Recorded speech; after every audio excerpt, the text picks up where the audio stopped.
Hi everybody, my name's Allie. If you're new here, hello. If you're returning, welcome back. Thank you for being here. We have Atlas on camera right now. He's currently being my cameraman, so if the camera's wiggling right now, it's because Atlas is smelling it. Oh, there he is. Thank you. Come here. Oh, and there goes the camera. You're not being a very good cameraman, bub. Okay, anyways, we are going to be tier ranking pretty much every book I've ever 5-starred. There's a couple of them where I've just condensed like entire series into one book, but I believe we have 45 books on this list. We have 6 different tiers. So the top tier are, these books are God now. They are 6-7-star books, like the best books I've ever read on the entire planet. Next tier is a solid 5-star. It's a 5-star book. I liked it. It's probably a really popular book that a lot of people have 5-starred. Like, it's 5-starred for a reason. The next tier is accepting no criticism, where, like, I think it's a 5-star, and you're not going to change my mind about it. It might not universally be a 5-star, like a super popular hyped 5-star book, but it's a 5-star to me, and I stand by it. But below that is, you could talk me out of it, where it's like, I rated it 5 stars, but if you gave me your opinions on it, I might be like, that's a good point, and now it might not be a 5-star. Below that is here for sentimental reasons. I know in my heart of hearts that this book is not 5-star material. It would kill me to put it anywhere else but a 5-star. Like, it holds some sort of sentimental value. It's important to me personally, and like, I will never admit to myself that it's not a 5-star book. And finally, we have Honestly I Changed This, where looking back at it now, it would no longer be a 5-star anymore. We're just gonna get right into it and see how this goes. Obviously, I made this list, so I know what's on here and I have a general idea, but I also feel like I'm gonna convince myself of different things. First, we have Two Twisted Crowns. This is the second book to One Dark Window. One Dark Window, I think I 4.5. Two Twisted Crowns, it is a solid 5-star for me. I loved that series. The second one, the ending literally made me cry. And yeah, Powerless, this book is God. Powerless is one of my favorite books to ever exist. I own 3 copies of it. I am so excited for the novella and the next book to come out. I am obsessed. If you read any book off this list, that you read it. Romantasy, it's iconic. Yeah, I eat, sleep, and breathe that book. I'm thinking about it constantly. It is a religion to me. Give me a sign. I'm accepting no criticism. It might not be a typical 5-star, but it is a deaf representation book for me, and I love it. So it's a 5-star for me, and I will accept no other answer. Behind the Story, the BTS biography book, honestly, it's here for sentimental reasons. I understand that this is a very niche book to people that like K-pop. I'm aware of that. I know that most of my audience is not K-pop people. There are some of you, but not a lot of you. I am a K-pop girly in my heart of hearts, and I loved that book. I also kind of feel weird sometimes about like 5-starring biographies and stuff, but the BTS, it's there for sentimental reasons. I love BTS, and yeah. I am using Throne of Glass as just like in general, because I think there was only maybe 2 books out of the entire Throne of Glass series that I didn't give a 5-star, but regardless, Throne of Glass is God. It is one of my favorite book series to ever exist of all time ever, and I stand by that. Some of Sarah J. Maas's best work. Yours Truly by Abby Jimenez, I think is a solid 5-star. It's one of my favorite Abby Jimenez. I've read most of her books now, and Yours Truly has not been beaten for me yet. Happy Place is another solid 5-star. I think a lot of people love Emily Henry, and it was one of my favorite books for her, honestly. I need to reread her books because most of hers did not end up being 5-stars for me, which I feel like is odd to most people. Binding 13 is the first one. I think that the first book, Binding 13, a solid 5-star, but the second book, Keeping 13, I think you could talk me out of it being a 5-star. The first book was so good.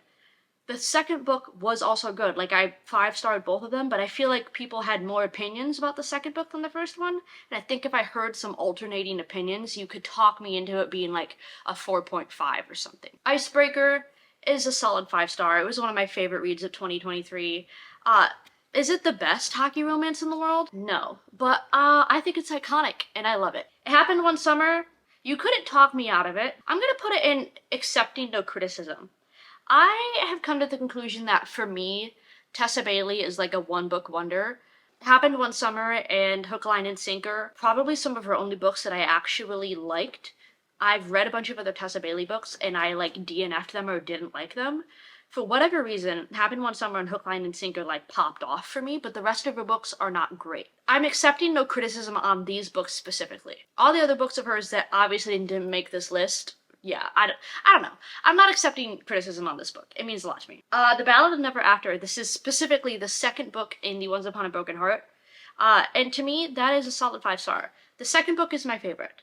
The third book left something to be wanted. I wanted more from it than what it gave. The first book was good. The second book was just my favorite, and it's a solid 5-star. I'm glad My Mom Died by Jeanette McCurdy.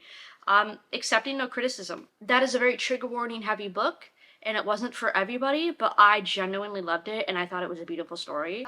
Let's see, Normal People. Okay, this might be weird. Honestly, I think I might change, like, I would change Normal People if I read it for the first time now. I think it would still be like a 4.5. It wouldn't be like a, oh, I hate this book now, but I don't know if it would be a 5-star. I think at the time that I was reading it, I was so, like, hyped up that, oh my gosh, I'm gonna love it, that I almost convinced myself that I loved it more than I did, and I still really liked it, but I don't know if I read it now, if it would necessarily be a 5-star. Not So Meant to Be. I think, honestly, I'd change this because I genuinely couldn't tell you the plot of that book anymore. I know that they're billionaire romances, but I couldn't tell you what happens in it. And I feel like most of my 5-star books, like, they're ingrained in my brain, and that's why they're there. This one, I couldn't tell you what it was about, and I think that's a reason that it shouldn't be there. Stay Sexy and Don't Get Murdered. I think you could talk me out of it being a 5-star. It is another memoir that, again, I feel kind of weird about ranking memoirs, but having read more memoirs, I don't necessarily think that this one would, like, for me, was one that I related to. I think as I read more memoirs, I like ones that, like, I can personally connect with a lot more. And this one I just simply read because I like the women that host that podcast, and I honestly don't even really listen to that podcast anymore. So I don't know. I think I would just change it. I don't think you would have to convince me to change it. I think I just would. True Biz and The Silence Between Us are both going to go in Accepting No Criticism. These are two more just deaf representation books for me. They're not super popular. They're probably not a lot of people's 5-star reads, but they're mine, and they're gonna stay there. Milk and Honey by Rupi Kaur. That is, to me, a solid 5-star. That is one of my favorite poetry books. It's super popular for a reason. Hook, Line, and Sinker is going to go right with Happened One Summer with Accepting No Criticism. Like I said, Tessa Bailey, I have weird feelings about her, but I liked these books. And yeah. Let's see. Bright Side is a solid 5-star. That was one of the first, like, tragedy romances I'd read. And I think about it constantly. Mine is him, Colleen Hoover. I'd probably change it. I don't think that most Colleen Hoover books would be 5 stars for me anymore. I think my taste in books has just changed. And that's kind of the point of this video, to see how much of this I would change if I reread it now. And yeah, I think Colleen Hoover is just one that wouldn't necessarily still be there. The Outsiders is a solid 5-star. It's a book you read in school for a reason. It's a literary classic, and it's one of my favorites. I genuinely love this book outside of having to read it in school. I think I've reread it like 2 or 3 times by this point. But yeah, it's a classic. If you haven't read it yet, I highly suggest that you check it out. I think it's very relevant to things going on in modern society. Red, White, and Royal Blue is a solid 5-star. Most people love it, and there's a good reason for loving it. Specifically Redeemed from the Dirty Air series. I think honestly I would change that. Again, it's another one where it's like, I think that one's the last book of the series, maybe? And I don't remember.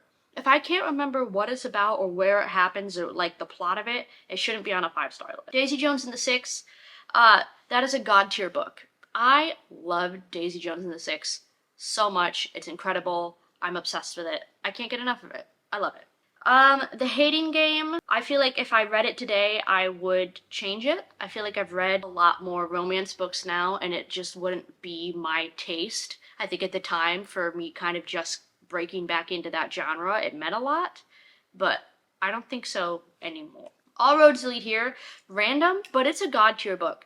This is probably my favorite Mariana Zapata book of all time. Love a Slow Burn, but for whatever reason, All Roads Lead Here, I think about a lot. And when I just think about a romance book, All Roads Lead, I need to reread it. I haven't reread that in forever. I don't know what it is about that book, and I love a lot of her books, but for some reason that one's just got an extra something to it. I don't know. I love it. From Luke Off with Love by Miranda Zapata, I feel like you could talk me out of it. I feel like, again, it's something where I've started to forget what was actually going on, and like it was good, but I think I've read better. I think if I heard other people's opinions on it, you could convince me that like, yeah, it's only like a 4 or something. Full Tilt, God tier book. This book is insane. I feel like every book in this genre, I keep saying I think about it constantly. Full Tilt, I cried like a hysterical baby in the parking lot of my adult job reading this book. Check trigger warnings for it, but it is incredible. Followed by the second book to it, All In. I'm accepting no criticism for it. The second book was not as good. It was still good and like emotional, the best. I think it's a 5-star because you had so many emotions coming off the first one that they like overflowed into the second one, but I think the second one on its own would have been a little bleh. I love these 2 books, so I don't care. It's going on a 5-star list. I will not accept criticism on it. Evelyn Hugo, God tier book. Evelyn Hugo and Daisy Jones and the Six. That's a big part of my personality. They are incredible books. If you haven't read them yet, do it. Marriage for One, honestly, is here for sentimental reasons. It's another one of those books, along with like The Hating Game, that it was kind of the first romance book that I read in a while, so it like means a lot for me in the moment. Is it the best like arranged marriage book I've ever read? No. But it means a lot to the person I was who read it at the time, if that makes sense. Culty! I feel like honestly I would change this.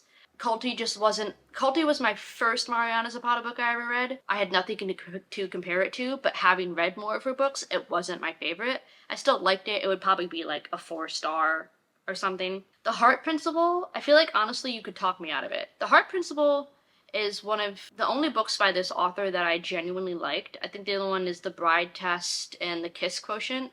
Those 2 were okay, but I didn't super duper care for them. Heart Principle I loved, but again, it's kind of, I'm forgetting what actually happened. And it's another thing where if somebody told me the reasons why they didn't like it, I could agree with you. White Hot Kiss, here for sentimental reasons. This is a 3-book series I talk about all the time. If you like Kingdom of the Wicked, you would love White Hot Kiss. It's more of a modern, more YA'd version of Kingdom of the Wicked. Do I feel kind of corny recommending it sometimes because it is so like YA? Yes, sometimes I'm like, this book does feel kind of dumb, but I love it. It almost feels like a guilty pleasure book sometimes. So like, it's here for sentimental reasons. I was obsessed with it at the time and still am, and I don't know. I can't not put it anywhere else but a 5-star list. Verity I'm gonna put in accepting no criticism. I know that Verity is not a lot of people's tastes, but it was my taste. One of the only Colleen Hoover books that I would probably keep on a 5-star list. I don't know. Verity like changed the format of my brain for a while, and I don't want to hear any other opinion, but yes, it was a good book. Crescent City, I just think is a solid 5-star. Was it my favorite Sarah J. Maas book? No. Crescent City is probably like my least favorite Sarah J. Maas universe, but like it was a good book. Court of Mist and Fury, God tier book for me. ACOTAR, love it. But everybody, I think the general consensus is that the second book is everyone's favorite, and I am nothing but a sheep. I follow the masses. Court of Mist and Fury is an icon, and I love her. Book Thief. It's a solid 5-star. It's another literary classic, just like The Outsiders. Another one of the read it in your high school English class and never again. But it's super important, and yeah, it's a solid 5-star. It's a classic for a reason. Fourth Wing, I am accepting no criticism. Oh wait, I grabbed the wrong one. I'm accepting no criticism. Was I obsessed with it when I read it? Yes. Do I still like it? Yes. Now that it's been so popular and there's all the different viewpoints, I understand why people don't like it. If this was the second book, then you could talk. The second book isn't on here for a reason. The second book is not a 5-star. If for some reason it was, you would have obviously been able to talk me out of it. But the first one, I'm holding on to it. The first one I loved so much more than the second one. I know people have different opinions, and I'm just choosing to ignore them. Magnolia Parks. Honestly, I changed this. It's kind of turned into a series where, like, I liked the first one, but I have no motivation to keep reading the series. And, like, the more I think about it, the less I understand it. I think if I read it for the first time now, it would be, like, a 4-star. It Ends With Us. I think, honestly, is going to be here for sentimental reasons. Again, Colleen Hoover, I've kind of outgrown her writing style and her books. I think It Ends With Us meant a lot to me at the time that I read it, and I can't put it anywhere else. Small Favors, I think is a solid 5-star. Small Favors is like a thriller, but if it was fantasy, like Romantasy is romance in fantasy, I think this is like mystery thriller in fantasy. It was a really unique read. I need to reread it. I haven't read it in forever. But I loved it so much. I thought it was such a unique read, and I felt like I was going crazy reading it. If you like a thriller mystery thing and you like fantasy, I highly suggest it. And then finally, just in general, Zodiac Academy. I'm gonna put it, and you could talk me out of it. The first like 3 or 4 Zodiac Academy books I genuinely really liked, but Zodiac Academy is on to like book 9 at this point, and it's getting to be too much, where it's all just like it's gone on too long. They just need to end it. It's just gonna keep getting worse. So it's like if it ended at like book 4 or 5, I probably would have wrote or died, ride or died, wrote or died, read or did. I would have went to war for that series if it ended after like book 5. But we are going on to like book 9, and I like genuinely losing the motivation to finish reading it. You could talk me out of the whole series as a whole being on a 5-star list. Here's my final ranking of pretty much every book I've ever given a 5-star. Shout out to my God tier books. I stand by them. Let me know what you guys thought of this, if we share any of the same 5-star opinions. Did I make you mad and put any of your honestly I'd change? Did I put anything on honestly I'd change that you are in love with? Let me know when you can politely disagree in the comments. But yeah, thank you guys for being here. I love and appreciate you so much. If you want to follow me anywhere, all my social media is down below as always, as well as my Amazon wishlist, Pango, all that jazz. And yeah, stay safe, and I will see you guys somewhere else on the internet. Bye.